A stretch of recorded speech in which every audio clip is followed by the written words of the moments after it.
ჟიჟილაშვილის სტუდია დღის 4-ზე.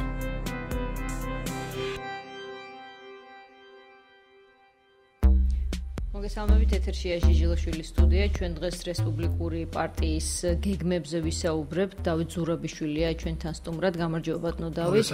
აუდიტორია ვინც ახლა შემოგვერთა, შევახსენებთ, რომ აღმასრულებელი ხელისუფლებიდან რესპუბლიკელების წასვლის დრო დადგა, მოკლედ კოალიციის ყოფილი წევრი პარტია ემშვიდობება კოალიციას, ხელისუფლებასაც და მიდის არჩევნებისკენ.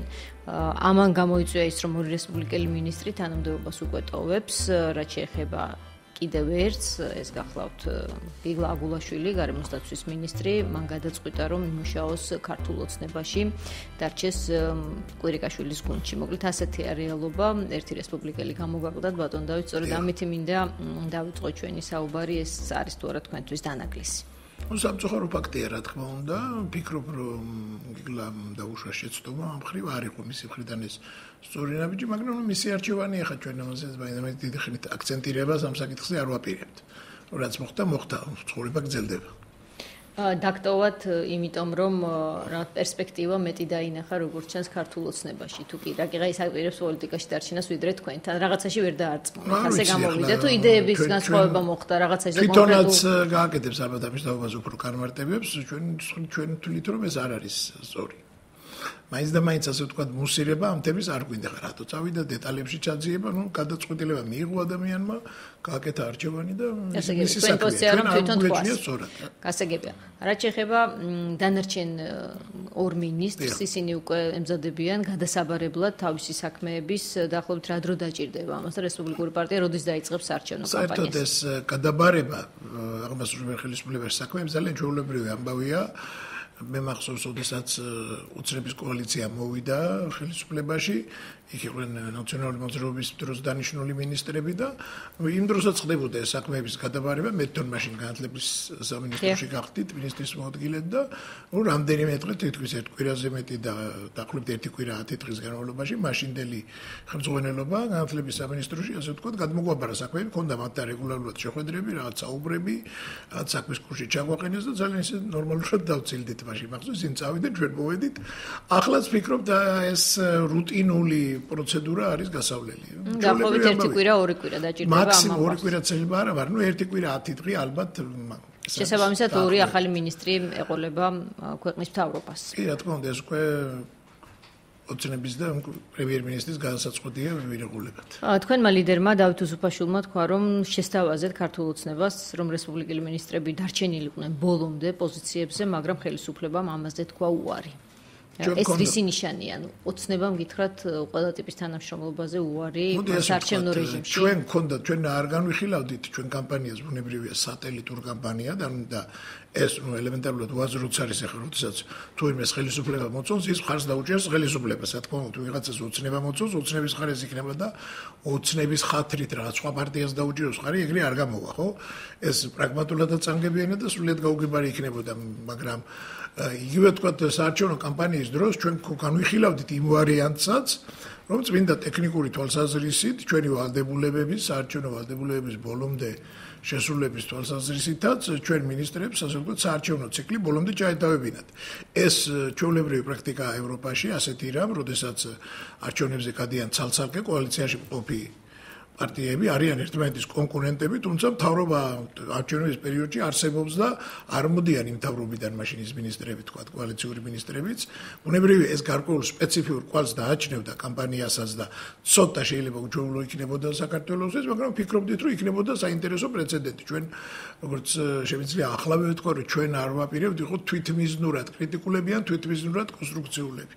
ანუ ჩვენ ვიქნებით კრიტიკულებიც რაღაც სფეროებში და რაღაც მიმართულებაში, ჩვენ ვიქნებით რაღაც მიმართულებით, რომ კაი გაკეთდება, ასე ვთქვათ, ამასაც დავაფასებთ, თუმცა მთავარი ჩვენი ალბათ საარჩევნო სტრატეგიაში იქნება ის, ჩვენ რას ვაპირებთ, ჩვენ რა ღირებულებების, რა პასეულობების ადვოკატირებას გავწევთ პარლამენტში, ჩვენ რას გავაკეთებთ და ჩვენ რაზე გვექნება აქცენტები, ანუ ჩვენ საომავლო საქმიანობაზე გავაკეთებთ და ასეთი ტიპის კამპანია ჩემისას არ გამორიცხავდა იმას, რომ ყოფილიყვენ, მაგრამ შეეხება ქართული ოცნების პოზიციას, ეს გაჟღერდა თვითონ ბატონ ბიძინა ივანიშვილის პირიდან ყველაზე ასე ვთქვათ რეალური ლიდერის ქართული ოცნების რომელსაც თქვა რომ ამ ეტაპზე კოალიციურობა არ არის ქვეყნისთვის კარგი და არ არის არ ჭირდება ოცნებას კოალიციურობა. ნუ ეს იყო და ეს მათ უარი თქვეს კოალიციურობას. გასაგებია, თუმცა ბატონ დავით გუშინი თქვა ასეთი ინფორმაცია გავრცელდა, ზაქარია ქუცნაშვილი იყო ამ ინფორმაციის ავტორი, რომ კონკრეტული პარტიებიდან, მაგალითად კონსერვატორებიდან და კიდევ რამდენიმედანო მათ თქვა კონკრეტულად არ დაუსახელები რომელი, მაგრამ რამდენიმე ადამიანი მოხვდება ოცნების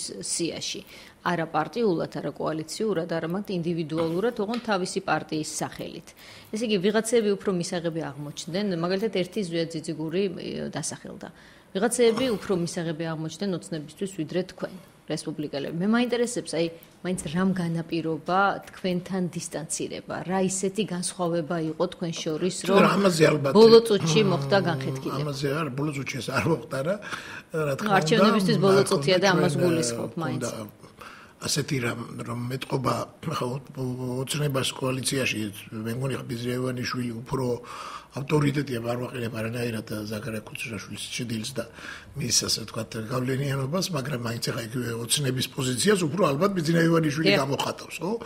მან თქვა რომ კოალიციურობა არ არის საჭირო. პიროვნულად თქვათ შეიძლება მას თქვა დაგერაგერ გიგლაგულაშვილმა დატოვა პარტია, ანუ უარი თქვა პარტიულობაზე, უარი თქვა ოცნებისგან განსხვავებულ პოლიტიკურ დღის წესრიგში მონაწილეობას. ეს არის მთავარი ოცნების წეთქვა. ახლა თუ რომელიმე პარტია ითქვის, რომ მე ჩემ პარტიულ დღის წესრიგს არ გთავაზობთ, თქვენ რასაც იტყვით, მოყვებით ყველაფერში უპირობოთ. ახლა ასე შეიძლება ვიღაც პიროვნება ამ პარტიიდანაც ამოარჩიონ, იმ პარტიიდანაც ეს სხვა მომენტია. ეს არის მე ვიტყოდი, არ არის თქმა უნდა ჯანსაღი ურთიერთობა ჩემისას, თუ რაღაც პატრონყმულ ურთიერთობის რაღაც ანალოგია. რეალურად ყველა პოლიტიკურ პარტიას თავისი დღის წესრიგი აქვს და თანამედროვე პოლიტიკური ცხოვრება არის ისეთი, რომ თუ ჩვენ რაღაც კოალიციურობას ვაპირებთ, რაღაცაზე ვთანხმდებით, თქვა რა ამაში მოყვები, ამაში არ მოყვები, რაღაცაზე თანხმედრა გვაქვს და ამ რაღაც პირობებზე შეთანხმების შედეგად ხდება შემდეგ ურთიერთობა. ასეთ მოდელზე ქართულმა ოცნებამ თქვა უარი. თვითონ თქვა უარი და ნახოთ აბა რა გამოვაკეთა.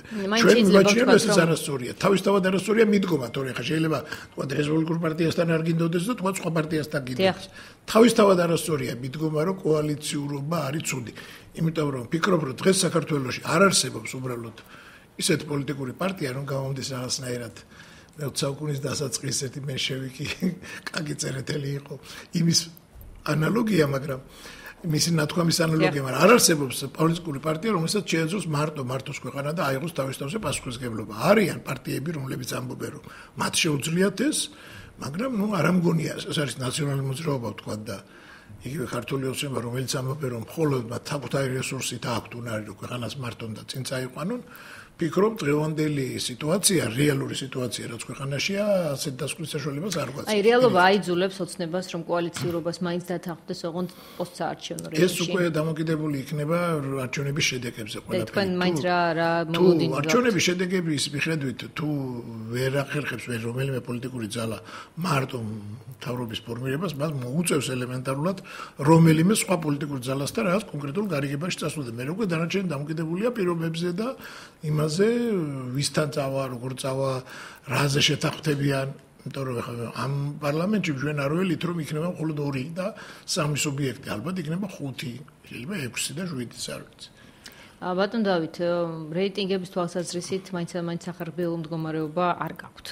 ბარიერის გადალახვა ამოცანა, თქვენ არ ქმნით ხოლმე ილუზორულ განწყობებს თქვენს სირგლივად და არც საზოგადოებისთვის. ვერ ვიტყვით ახლა რომ რაღაცა მოვიგებთ არჩევნებს და პირველზე გავალთ, ახლა ამის პრეტენზია რომ კონდეს, არ იქნება რეალური, იმიტომ თუნდაც ჩვენ ძალიან დიდი ხნის განმავლობაში ვიყავით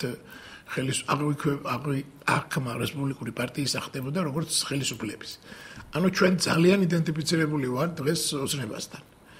მე თვითონ როგორც მაჟორიტარი, თქვათ, საგრებულოს მაჟორიტარი ვარ, ხო და ძალიან ბევრი შეხვედრა მიწევს კონკრეტულ ადამიანებთან, მოქალაქეებთან, რომელიც მაინც და მაინც პოლიტიკურ ნიუანსებში დიდად გარკვეული არ არიან. მეც კი მათთვის ვარ, პირველ რიგში ოცნება ვარ. ანუ ესე როდესაც მეუბნები რომ არიან ოცნების ხარდამჭერები, გულისხმობ რომ ჩემი ხარდამჭერები არიან. ანუ როცა მეუბნები რომ ეს სხვა პარტია ვარ, ცოტა უკვირდა სხვა როგორ ახარ კაც შენ შეწყო იზახარ.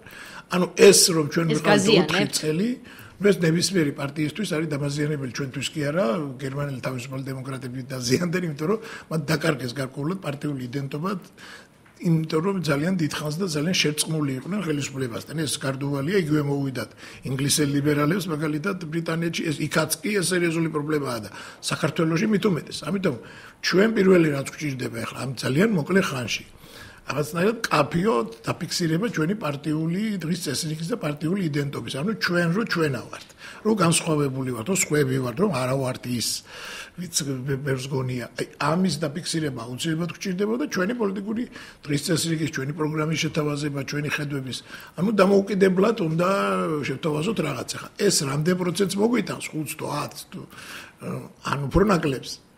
ეს უკვე დამოკიდებულია ჩვენს ასე ვთქვათ მარიფატზე უხეშად რომ ვთქვა, იმიტომ რომ ორ თვე ნახევარი დიდი დრო არ არის, რა თქმა უნდა და ეს სერიოზულად საიტნოტში ვართ, თუმცა იმდენი რომ რაღაცა ეს გამოკვეთო შენი იდენტობა და რაღაცნაირად გამოკვეთო შენი ხედვები და დაანახო მორჩევლებს შენი თავი, ეს დრო სრულიად საკმარისია.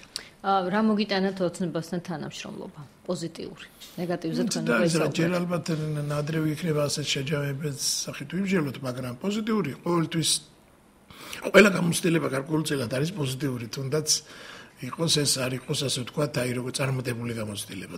ნებისმიერ ვარიანტში პოზიტიურია, იგივე კოალიციური ურთიერთობის გამოცდილება, ხელისუფლებაში, აღმასრულებელ ხელისუფლებაში ყოფნის გამოცდილება. ესეც რაღაცა არის, რაღაც გარკვეულწილად ცოდნაა ესეც, რომელიც შემდგომში, როდესაც შენ პოლიტიკური პარტიის მიზანი ყოველთვის არის ხელისუფლებაში მოსვლა. როდესაც მიდიხარ ხელისუფლებიდან, უკვე ამ ეს გამოცდილება გააქვს და დაუშვათ თუ კიდევ მოდიხარ რაღაცები იცი და თუნდაც იგივე შეცდომას არ გაიმეორებ, რაც ადრე მოგივიდა. ანუ ეს გამოცდილება ნებისმიერ ვარიანტში პოზიტიურია. და ბატონ დავით, აი ხა დამაინტერესა მე გამოცდილება ახსენეთ აღმასრულებელ ხელისუფლებაში ყოფნის გიგლა აგულაშვილი, როდესაც წავიდა, ფაქტია რომ მასთან იყო საუბრები, რაკიღა მან არჩევანი სხვაგან გააკეთა, რაღაც ტიპის მოლაპარაკებების შეთავაზებებიც მას ჰქონდა. ალბათ თავად იტყვის რა ტიპის, მაგრამ უამისოდ ბუნებრივია თქვენთან ყოფნაზე უარს არ იტყოდა. მე მაინტერესებს სხვებსაც თუ ჰქონდათ მათ შორის თქვენც თუ გაქვთ შემოთავაზებები რომ იყავით ჩვენთან მოეჟით რესპუბლიკელებს და ან თინა ხიდაშვილს თუ ქონდა ან ბადა ზაქარიაშვილს თუ ქონდა თუ გაქვთ ამის შესახებ ინფორმაცია ანუ თუ იმუშავა ოცნება იმაზე რომ რაც შეიძლება მეტი მინისტრი დაეყოლებინა თავის გუნდში მე მოვერიდები ასეთ პერსონალიზებულ ლაპარაკს მაინც თვითონ იტყვის აბადადაბიას თუ უნდა ზოგადად რო თქვა დამოკიდებულება ასეთი რომ თუ ასე თქვა დაანებებთ თავს პარტიას და წამოხვალთ მთავრობაში ან იქნებით ოცნებასთან რესპუბლიკური პარტიის რაღაც კონკრეტული პიროვნებების მიმართ ასეთი შეთავაზებები იყო და არა მარტო ახლა არჩევნების წინ ზოგიერთის ხრივ იყო კარგა ხნის წინადაც ასე გებიან მათ შორის სავარაუდოდ იქნებოდა დავით უსუფაშვილი დავით უსუფაშვილს თვითონაც აქვს ეს თქვა ამიტომ აზრიც არ აქვს ამის დამალო მის მიმართაც იყო ასეთი შეთავაზებები გაცილებით ადრეც მაგრამ პარტია ამჯობინეს ამ მომენტისთვის უახლოეს წარმატებას პერსპექტივაში უახლოეს თვეებში წლებში არა ეს არასოდეს ჩემისას მე როცა ვამბობთ რომ გიგლამ დაუშვა შეცდომა და არასწორი იყო მისი გადაწყვეტილება ყოველთვის ვამბობ რომ პარტიაში ყოფნა ეს ნიშნავს რაღაცა გარკვეული პრინციპების ღირებულებების ერთგულებას და ამ პრინციპების და ღირებულებების შემდგომ აი ცდელობას რომ აი მათი ის მოახდინო დანერგვა ქვეყანაში და განახორციელო ამისთვის ხარ პოლიტიკაში ყოფნა ეს არის ჩემი აზრით და ამიტომ პარტიაში ყოფნა ეს არ არის რომ უბრალოდ რაღაცა იტყვენ უხეშად თუ რაღაც კუტოქს მიეკედლე ეს უნდა იყოს საკუთი სოფხედველობრივი არჩევანი როდესაც ეს სოფხედველობრივი არჩევანია არასდროს არ დგები ისეთი დილემის წინაშე რომ თქვათ კონკრეტული თანამდებობა თუ პარტია თუ ეს სოფხედველობრივი კრიზისი არ არის და ანუ რაღაც სოფხედველობრივი პრობლემები არ წარმოიქმნა ამიტომ წესით ასეთ პრობლემები არ უნდა წარმოგექმნას თუ ხარ პოლიტიკაში და თუ ხარ რეალურად რაღაცა ღირებულებებზე ორიენტირებული. თუ ხარ ორიენტირებული უფრო სხვა ამბებზე თქვა, უფრო პრაქტიკულ საქმიანობაზე თუნდაც, მაშინ ესეთი რაღაცა სულ იქნება. სულ არის ეს პრობლემა. აი დავით უსუფაშვილი პირველი ნომერი თქვენი სიის. მას მოუწევს თქვენი ლოგიკიდანაც და წინა კითხვაზე გაცემული პასუხის მიხედვითაც იყოს მოპასუხე ოცნების შეუსრულებელი დაპირებების ეს დილემა თქვენ გაქვთ ამ ეტაპზე? ჩვენ ბევრი პრობლემა გვაქვს საერთოდ რა თქმა უნდა, ბევრი ისე, მაგრამ ამას როგორ გავართმევთ თავს და რანაირად ალბათ ამაზე ჩამოყალიბდებთ. ჯერ ყადა ჩამოყალიბების პროცესში ხარ. სვადია ვარ ჩამოყალიბების პროცესში, რაღაც გარკვეული მოსაზრეები გვაქვს, მაგრამ რაღაცა არის შესაძლებელი ჯერ კიდევ, რაღაცა და ყველა ერთიანი პოზიციით უნდა წავდგეთ და ერთადერთი რაც შემიძლია ამ კონკრეტულ ჩვენი აქცენტები უფრო იქნება ალბათ მომავალზე. ვიდრე წარსულის ანალიზა და არ ვაპირებთ რაღაცა რომ აიგინდა თუ არ გადავარდან თავის მართლებაში ან ტრაბახში. თუმცა კითხვები იქნება. კითხვები რა თქმა უნდა იქნება და ამ კითხვებზე პასუხს გავცემთ ბუნებრივია და არ მოვერიდებით.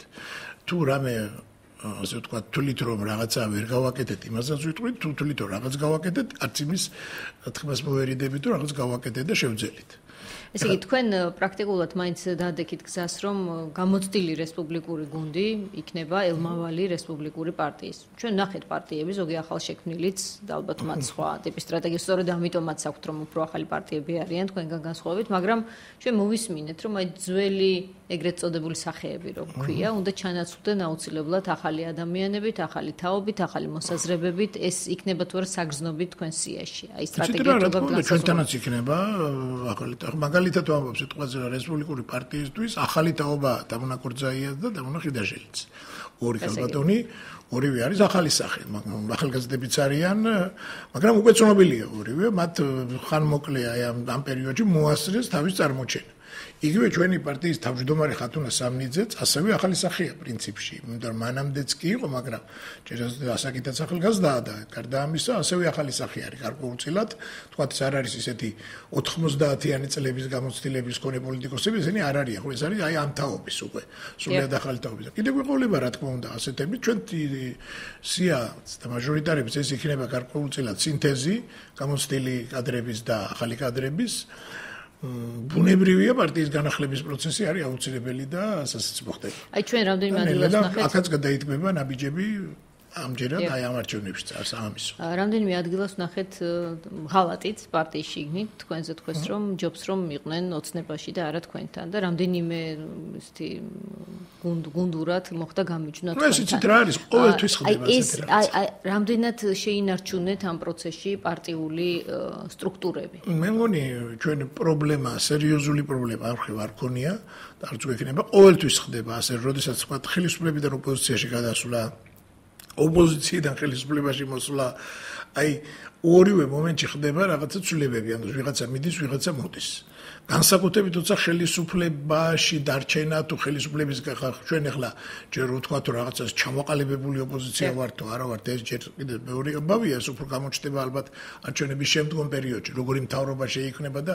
რანაირად იქნება მთავრობა ფორმირებული მანამდე ჩვენ ყველა ჩვენი კონკურენტია კუთვნებიდან დაწყებული ნებისმიერი სხვა პარტიით დამთავრებული არჩევნებში ყველა არის კონკურენტი ერთმანეთის ყველა სომი ყველა სინამდვილე არის არჩევნები და აი ამ დროს განსაკუთრებით თორსა ხელისუფლებაში ყოფნაზე ლაპარაკი და ხელისუფლებაში ყოფნა სახელმწიფო პარტიასთან ყოფნა საბჯობინების ვიღაცა თქვათ ინძველ პარტიაში ყოფნას ეს ყოველთვის ხდება მარტო ჩვენ პარტიას ეს არ ქონია თქვათ იგივე თავისუფალ დემოკრატებსაც ჰქონდათ ეს ამბავი როდესაც ისინი ოპოზიციაში წავიდნენ მუდმივად ემართება მსგავსი რაღაცები თქვათ ლეიბორისტულ პარტიას ასე მიდის რა ვიცი რაც კი საქართველოში პარტია ასეთი მსგავსი რაღაცები ყველას ემართება მაგრამ ნუ ხა პარტიული ცხოვრება ასეთია ვიღაცა მიდის ვიღაცა რჩება ვიღაც მოდისებს ვერიზა რაც შეეხება თქვენ თავარია ამან არ მიიღოს აი ესეთი ხასიათი რომ დაინგრეს ანუ 80% არ მიდახე 2 3 4 ადამიანი ყოველთვის ეს რამ არ მოხდარა ჩვენ ვერ ვადევნებთ თვალს რა ხდება თქვენს რეგიონულ ოფისებში და ფეხზე დგას რესპუბლიკური პარტია თავისი სუბიექტებით ადგილებზე მე მაინტერესებს თქვენი დასაყრდენი რომელი რეგიონებია როგორც ჩანს აჭარა მაინც იქნება ერთ-ერთი გამწევი ძალა რაკიღა ერთ-ერთი თქვენი ლიდერი დავით ბერძენიშვილი წარმომავლობით ბათუმიდან გაუშვით იქ და თქვით რომ ის იქნება არა საპარლამენტო სიაში საქართველოს მასშტაბით არამედ ადგილობრივ სიას შეუდგება სათავეში დავით ბერძენიშვილის წასვლა და მონაწილეობა აჭარის უზენაეს საბჭოში პარტიის პოლიტიკური მდივანის და გამოცდილი პოლიტიკოსის ძალიან ნუ ეს რა თქმა უნდა მიუთითებს იმაზე რომ ამ რეგიონს ჩვენ განსაკუთრებულ ყურადღებას ვაქცევთ და განსაკუთრებული ინტერესი საგანია ეს საპარლამენტო არჩევნების თვალსაზრისით მნიშვნელოვანია აჭარის უზენაეს საბჭოს არჩევნების ერთ დღეს ტარდება და ერთდროულად ტარდება და პრაქტიკულად იქ ერთი შედეგი დგება კენჭის ხრის დროსაც ის დავით ბერძენიშვილს ადგილზე ხმას მისცემს ის იმედი გაქვს ის დაახლოებით თქონდა რესპუბლიკური პარტიისკენ იქნება მაგრამ მაინც აჭარისმის არის მნიშვნელოვანი იმიტომ რომ თქვათ იგივე გავითვალისწინოთ თქვათ იგივე ნაციონალური მოძრაობიდან იქ ვარშალომიძე იყრის კენჭს ასევე აჭარის უზენაეს საბჭოში არაპარლამენტში ასევე ქართული ოცნებას აპირებს რაღაც ეძებს სერიოზულ კანდიდატს დღემდე ამ ფონზე რა თქმა უნდა ჩვენ ვთვლით რომ ეს მნიშვნელოვანია გარდა იმისა რომ აჭარა არის ავტონომიური რესპუბლიკა არის ძალიან მნიშვნელოვანი რეგიონი თავისთავად ესეც რაღაცა მეორე ფრონტივით არის აი ამ საპარლამენტო არჩევნებისთვის ამიტომ ბუნებრივია ამას ყურადღებას ვაქცევთ ჩვენ გვაქვს ცხადია რეგიონები სადაც უფრო ძლიერი კანდიდატები გვყავს თუ ატევა შემიძლია ხარ არ იქნება ეს დიდი საიდუმლო თუ ეტყვიოთ საკმაოდ ძლიერი კანდიდატები გვყავს ჩვენ უკვე არსებული მაჟორიტარები არიან თქვათ ჭიათურიც ხალხასერეთელი და ნოდარებანოიძე ხარაგაულიდან რომელთაც იქ ავტორიტეტი აქვს სერიოზულად ყავს კიდე სხვა რეგიონებშიც რომელსაც ასევე დავასახელებთ ბუნებრივია და რომელიც ზოგიერთ რეგიონს მიეცემა უფრო მეტი ყურადღება შეიძლება დაეთმობა ზოგიერთს ნაკლები თუმცა ისე რომ თლად ყურადღებოდ დავტოვოთ რომელიმე შეიძლება სადღაც მაჟორიტარი არ ყავდეს ჩვენ შეიძლება ვერ გავწუდეთ მთელ საქართველოს მაგრამ სადაც შესაძლებელია ჩვენ ყველგან გვიყოლება და სადაც თბილისში გეყოლებათ მაჟორიტარები ყველგან თბილისში როგორ გვიყოლება და რანაირად მაგის თაობაზე ცოტა მოგვიანებით აბა თორემ ეს პრეზენტაცია შედგება მაშინ მოგახსენებთ ბუნებრივია მაჟორიტარები გვიყოლება ერთადერთი რაც ახლა ჯერჯერობით ვიცით ჩვენ ყველა არის ის რომ თვითონ დავით უსუპაშვილი იქნება მაჟორიტარი საბურთალოს ოლქზე იმ ოლქში სადაც მე ვარ საკრებულოდან მაჟორიტარი და მანამდე და უსუპაშვილი აქ იყო პარლამენტში მაჟორიტარად ასევე ანუ იქ კვლავ იყრის კენჭის საბურთალოზე მაჟორიტარის კანდიდატად. მოკლედ, რასაც მე გისმენთ, ჩამოყალიბების პროცესში ხართ, თუმცა რესპუბლიკურ პარტიას დიდად არ გადაუხედავს თავისი სტრატეგიისთვის, შესაბამისად, ვინც თქვენი ამორჩეველია, სავარაუდოდ მეტნაკლებად ინარჩუნებთ. მე მაინტერესებს აი თქვენი სტაბილური ამორჩეველი თუ არ შერევია ამ დრომდე ოცნებას, ან თუ არ განაწყენებულა იმის გამო, რომ თქვენ ოცნებასთან იყავით და კონკრეტულ გადაწყვეტილებებში მონაწილეობდით, აი რა რაოდენობის არის? აი რაღაცა ამორჩეველი გყავთ სტაბილური. არ ვიცი, ახლა ასე ზუსტად გამიგჭირდები, ჩვენ ალბათ კვლევებსაც ჩავატარებთ, შედაკვლიეთ, რომელიც უფრო ზუსტად ჯერჯერობით ჩვენ ეგ პრობლემა გვაქვს, როგორც გითხარით, პარტიული იდენტობის პრობლემა გვაქვს. ჩვენი ტრადიციული ამორჩეველი ყოველთვის მერყეობდა დაახლოებით ასე 5-6% ფარგლებში. აი რასაც თქვენ რომელიც მუდმივი ერთგული იყო ძირითადად რესპუბლიკური პარტიის. ეს მაგრამ გვაქვს ასე ვთქვათ მე მაქვს სერიოზული ეჭვი რომ ბოლო 10 წელიწადში ძალიან გაზრდილი ეს ასეთი ყაიდის ამორჩეველი რომელიც საერთოდ ძირითადად აი ეს რესპუბლიკური პარტიის მიმართ ან იყო სიმპათიით ან აუცილებლად ხარდაჭერას არ გულისხმობ, მაგრამ რომელიც სიმპათიით იყო და არა ყოველ შემთხვევაში ეს ნეგატიური არ ქონდა, უფრო პოზიტიური განწყობა ქონდა რესპუბლიკური პარტიის მიმართ, ვიდრე ნეგატიური. ახალი თაობები რომელიც წამოიზარდა უკვე. იქ რა თქმა უნდა უფრო მეტია ასეთი ხალხი, ვიდრე ეს იყო საბჭოთა და პირველი პოსტსაბჭოთა პერიოდიდან.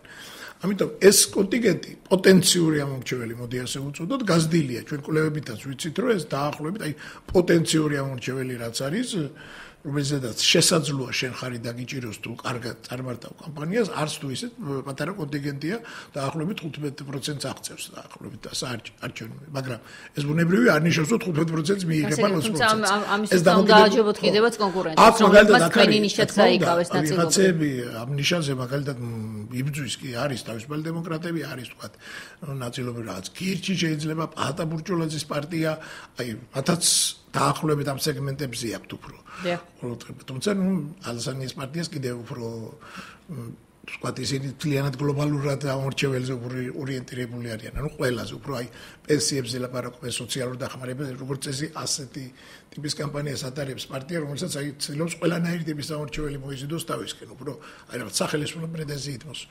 თუმცა თქმა უნდა ესეთი ის რომელსაც დღეს არ უნდა არც ოცნება არც ნაცმოძრაობა თქვათ იმიტომ რომ ნაცმოძრაობას საკმაოდ მყარი ამორჩეველი ყავს და მაგ მოედანზე შეღწევა თითქმის შეუძლებელია დღესდღეობით ანუ ეს არის საკმაოდ ჩამოყალიბებული ამორჩეველი რომელიც აძლევს ყავს მხოლოდ ნაციონალურ მოძრაობას ეს არც დიდად მატულობს არც დიდად იკლებს საკმაოდ სტაბილური ციფრია ყველაზე დიდი ციფრი ისეთია რომელიც არც ოცნებას უჭერს ხარ საცოცხლობას ხო აი აქ როგორ იქნება ზოგიერთის თვალში მაგალითად რესპუბლიკური პარტიისთვის მინუსია ის რომ ჩვენ ვიყავით დიდხანს კოალიციაში და ზედმეტი ასოცირება მოხდა არის ესეთი ხალხი, რომელსაც პირიქით თulis, რომ აი უფრო მეტი ასოცირება უნდა მოხდარიყო ჩვენ და უფრო მეტად უნდა ყოფილიყავით ინტეგრირებული.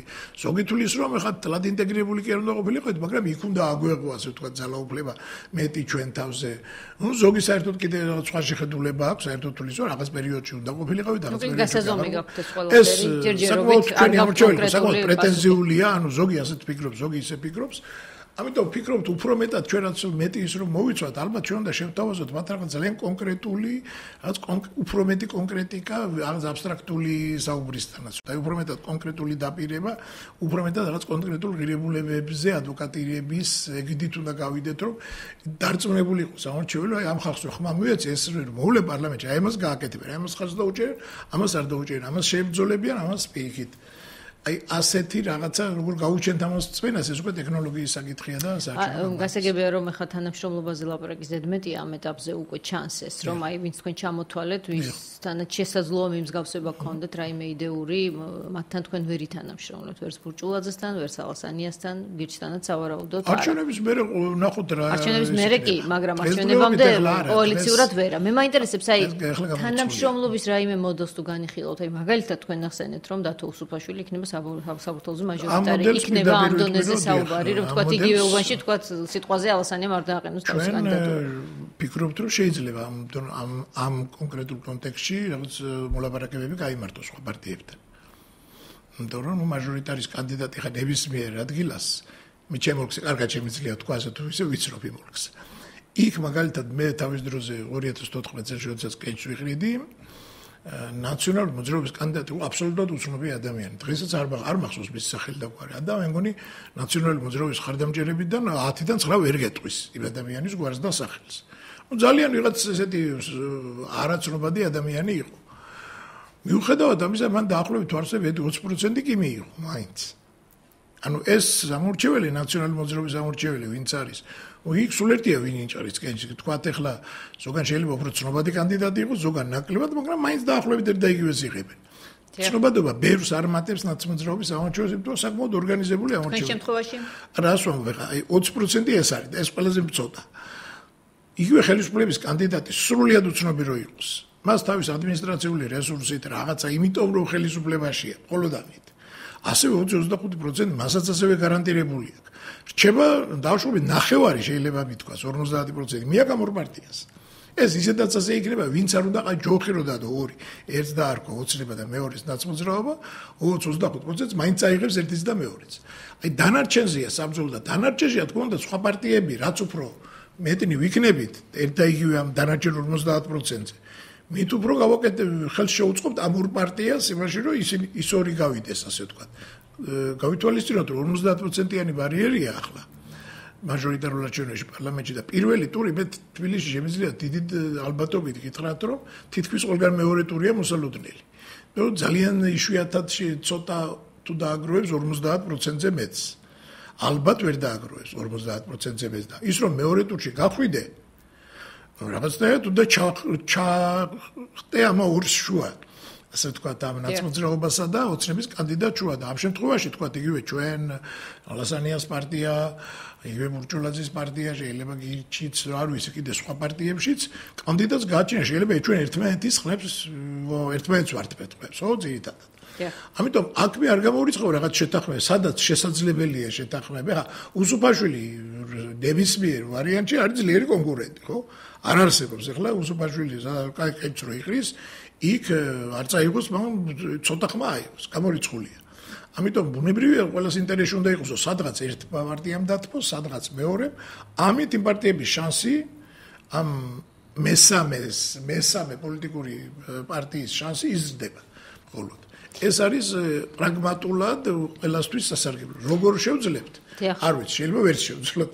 იმიტომ რომ პოლიტიკური პარტიებს როგორც შეიძლება ზოგჯერ ჩვევიათ რაღაც ასეთი ირაციონალური რაღაც გაჯიუტება, რომ არა გინდა თუ არა უნდა იყოს, მაგრამ რაციონალურად წესთ უნდა შევძლოთ, იყო წინასწარ რაღაც ლაპარაკი. ყველასთვის სასარგებლო შესაძლოა ეს. ყველასთვის სასარგებლო იყოს ეს ნებისმიერ პარტიისთვის, ამიტომ თუ შედგება ასეთი მოლაპარაკებები რომელიმე პოლიტიკურ ძალასთან ნუ ალბათ ისე არ იქნება. მე მაინტერესებს თუ გაქვთ არჩევნების სამართლიანად ჩატარების იმედი და ამ თვალსაზრისით კონკრეტული რაიმე ეჭვი ან რაიმე სკეპსისი თუ გაგაჩნიათ, იმიტომ რომ ოპოზიციურ ერთ-ერთ მთავარ ფლანგს ნაციონალურ მოძრაობას ამაზე სერიოზული წინასწარი საჩივრები უკვე აქვს, ჩივილები. იმედიც გვაქვს და ეჭვიც შეიძლება ითქვას. ამაში ეჭვი არ გეპარებათ. არა, მე ვერ ვიტყვი რომ გინდა თუ არა აუცილებლად. იმედიც გვაქვს და ეჭვიც გვაქვს მეთქი. იმედიც გაქვთ და ეჭვიც გასაგებია. ანუ ეს გვაქვს იმედი რომ ნორმალურად ჩატარდება, ანუ დარწმუნებული ვარ იმაში რომ თქვა, აი, ქართულ ოცნებაზე ვერა კრიტიკული წარმოდგენაც არ უნდა მქონდეს, აი აბსოლუტურად დარწმუნებული ვარ, იქ არ ზის ხალხი და ეხლავე არ განიხილავენ არჩევნების ასე ვთქვათ ნებისმიერ. აი კორცხელი სახელდება ვთქვათ ამის ერთ-ერთ მოდელად. კორცხელების შიში მაქვს. ანუ ის რომ არჩევნების პროცესში ისე არ წავიდეს საქმე, როგორც თქვათ ქართულ ოცნებაზე იმედება და აქ ვიღაცება მე გადაწყვიტონ რომ ახლა რაღაცა უფრო მეტი ის არის საჭირო, მეტი აგრესია ან მეტი რაღაც სხვა ზომების მიღება რა და უზრუნველყო ხმები, ამის საფრთხე ვფიქრობ სამწუხაროდ არის ჯერ კიდევ, ანუ ნახოთ. ყველაფერი უნდა გავაკეთოთ, ვფიქრობ, დავრობაშიც ვინც კი ამის პასუხისმგებელია, მათაც უნდა მოუწოდოთ ამისკენ. სამოქალაქო სექტორის როლი ძალიან დიდია. ჩვენ პოლიტიკურ პარტიებმაც რა თქმა უნდა ყველაფერი უნდა ვიყვნოთ იმისთვის რომ რაღაც ამ ფორმატი შევიმუშაოთ ისეთი რომელიც იყო ასეთი ფორმატი მაგალითად 2012-ში რომელიც ძალიან გამოგვადგა სხვათა შორის და მაშინ ეს უშიშროების საბჭოს თან იყო ეს ბოკერია ხელმძღვანელობდა თუ არ ვწდები ამას მაშინ ეს უცხოელების ასე ვთქვათ მეთვალყურეობის ქვეშაც იყო და რამდენიმე სიტუაციის განმოხტვა მოხერხდა მაშინ აი სწორედ ასეთი ჩარევებით იმიტომ რომ იქაც იყო ერთი-ორჯერ რაღაცა კურცხელის მაგვარი სიტუაცია, როდესაც ნაციონალური მოძრაობის პირიქით იყო ნაციონალური მოძრაობის ასე ვთქვათ ზონდერები გადმოდიოდნენ შედებაზე ყველგან. და რამდენიმე ადგილას მოხერხდა სიტუაციის ჩაცხრობა. ახლა ხელისუფლება ვალდებულია ეს უზრუნველყოფას. თუ უზრუნველყოფა მოხდა, ეს იქნება ძალიან კარგი. ასე ნაციონალური მოძრაობამ რაც უნდა დაანონსოს, თუ რეალურად არ მოხდა ხელოვნური რაღაცა პროტესტი ხალხი გძნობს პროტესტის ხელოვნურობას და არ გამოდის მაშინ. აი მართლა რო დაიჭაგრება, ამასაც ყველა გძნობს. ამიტომ ბატონ დავითა ფინანსურად ჩვენ უკვე და მე მაინც მინდა ვიკითხო, თქვენი ამორჩეველი რასაძლევს ხმას რესპუბლიკელებისთვის საკუთარი ხმის გაღებით? აი რა იდეას რა ხედვებს შეგიძლიათ ერთხელ გასაგებად წინასწარ დაუანონსოთ რა იქნება გაწერილი უკვე პუნქტობრივად თქვენს პროგრამაში. არა ასე მოკლედ ჯერ გამიჭედება როცა მოვა მაგის დრო მაშინ ვიტყვი ჯობია. ძირითადად ახლა ჩვენ ალბათ რო თქვათ რომ რამე რაც ვიყავით აქამდე რა რეპუტაციაც გვაქვს აქამდე რომ ჩვენ ვართ ლიბერალური პარტია ორიენტირებული ადამიანის უფლებებზე ევროინტეგრაციაზე ანუ ჩვენ ვართ ის პარტია რომელსაც უნდა ევროპული ტიპის სახელმწიფო ევროპა უნდა საქართველოში საქართველო უნდა როგორც ევროპის ნაწილი ასეთი ვიყავით ჩვენ ყოველთვის ასეთი დავრჩებით და ვფიქრობთ უფრო მკვეთრები და უფრო მკაფიოები უნდა ვიყოთ აი ამ მიმართულებით ახლა კონკრეტულად ეს რაში გამოიხატება და რა აქცენტებში ეს უკვე საარჩევნო პროგრამის საკითხია. როდის ვნახავთ ამ საარჩევნო პროგრამას? მალე რა თქმა უნდა დიდი ჩვენ არ გვაქვს. არა, არავისერთ არ მოუდგენია ვერადერადაც ჯერჯერობით ასე სრული სახით და დრო არის, მაგრამ რა თქმა უნდა იქნება ეს საარჩევნებამდე. დიდი მადლობა წარმატებებს გისურვებთ. დავით ზურაბიშვილი რესპუბლიკური პარტიის წარმომადგენელი პასუხობდა ჟიჟილაშვილის სტუდიის შეკითხვებს. ჩვენ ერთმანეთს შევხვდებით ხვალ დღის 4 საათზე, მანამდე კი ამავე გადაცემისგან მეორობით მოსმენა შეგიძლიათ ჩვენთანვე 19 საათსა და 10 წუთზე რადიო ეთერში ან მისი ვიდეო ვერსიის ნახვა უკვე მოგვიანებით რადიო ქალაქის Facebook გვერდზე ან ნინო ჟიჟილაშვილის Facebook გვერდზე. გმადლობთ.